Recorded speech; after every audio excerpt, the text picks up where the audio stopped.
Assalamualaikum warahmatullahi wabarakatuh. Terima kasih Bang Leo atas ilmu yang sudah disampaikan. Ini daging semua pokoknya. Saya nggak sia-sia jauh-jauh dari Kaltim, dari Kota Bontang datang ke sini.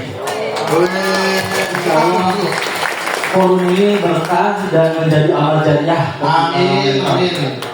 Terus terang Bang Leo, saya itu sebenarnya udah tahu tentang affiliate di TikTok itu.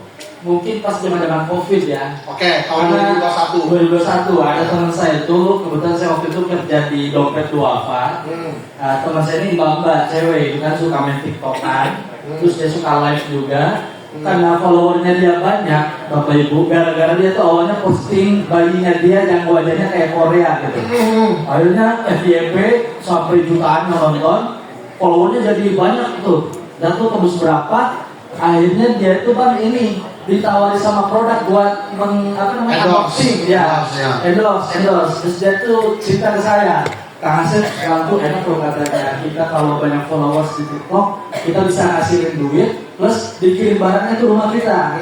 Saya bilang Mbak keren juga ya. Cuma waktu itu karena saya masih berpikirnya saya sama kayak Bang Neo gitu, kayak aku sama TikTok lah.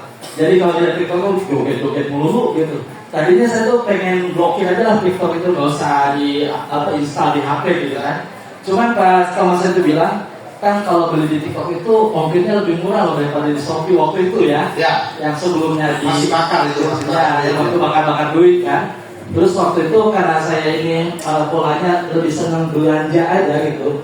Ibaratnya kalau ada yang murah beli, terus kalau istri saya mau belanja di Shopee, saya arahkan ke TikTok. Ibaratnya orang yang kena racun lah kita ini, konsumtif.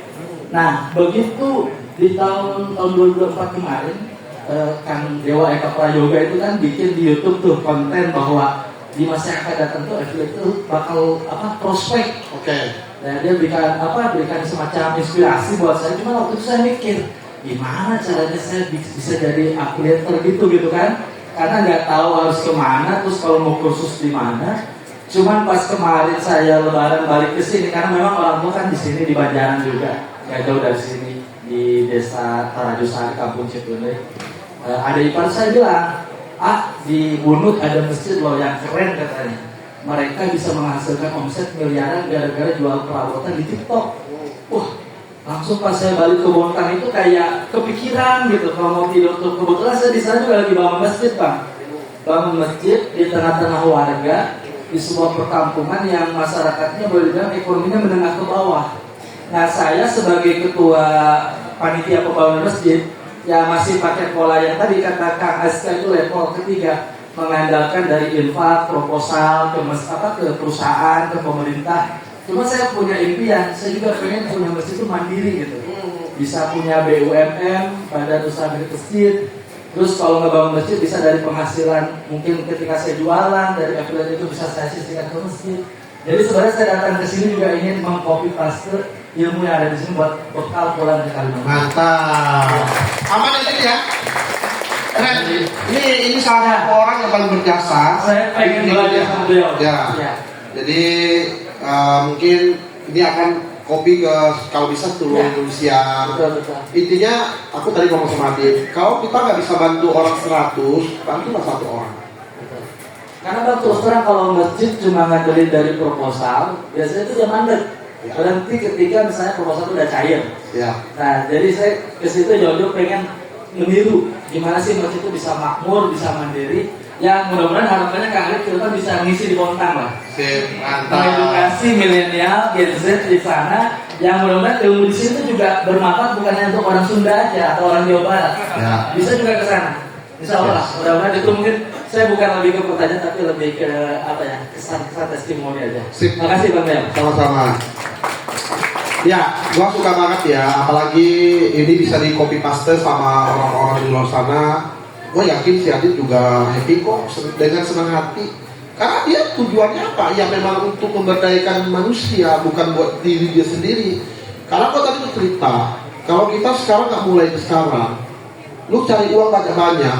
Oke, yang pertama pasti kita akan bahagiakan keluarga kita. Setelah itu apa? Ke tetangga, saudara kita yang lain-lain, ya kan? Supaya mereka merasakan bahagia kita gitu. Ingat loh, kita mati nanti, apalagi orang muslim bawanya cuma satu kain kafan. Gak mungkin kalian bawa duit ke kuburan. Besok mayatnya bisa ini jenazahnya. Ya kan gitu. Ya intinya aku percayalah teman-teman sini udah tepat ya yang datang di sini belajar di affiliate di masjid ini. Mentor-mentornya banyak banget ya, kayak ada Om Gur, tadi ada satu siapa Bang Fauzan. Itu 1 tahun yang lalu aku bikin kopdar di Bandung cuma berapa belasan orang. Dia berjuang sekarang alhamdulillah 1M. Apakah gampang? Tidak. Mana ada gampang? Kagak ada gampang-gampang. Kerja keras dia, konsisten, sabar, nggak ngeluh. Percaya deh, kurang-kurang ngeluh deh. Ngeluh itu merusak mental kita. Makanya gue bilang, gue punya satu grup ya. Satu grup gue udah wanti-wanti. Satu orang ngeluh di grup, nggak usah tanya kenapa dulu dia keluarin. Karena itu negatif banget. Apalagi, aduh view gue cuma 200, aduh gue gak pecah telur, aduh udah aduh semua aja lah. Hidup lo penuh dengan aduh. Jangan itu negatif banget. Ya, oke kita lanjut di sebelah sini.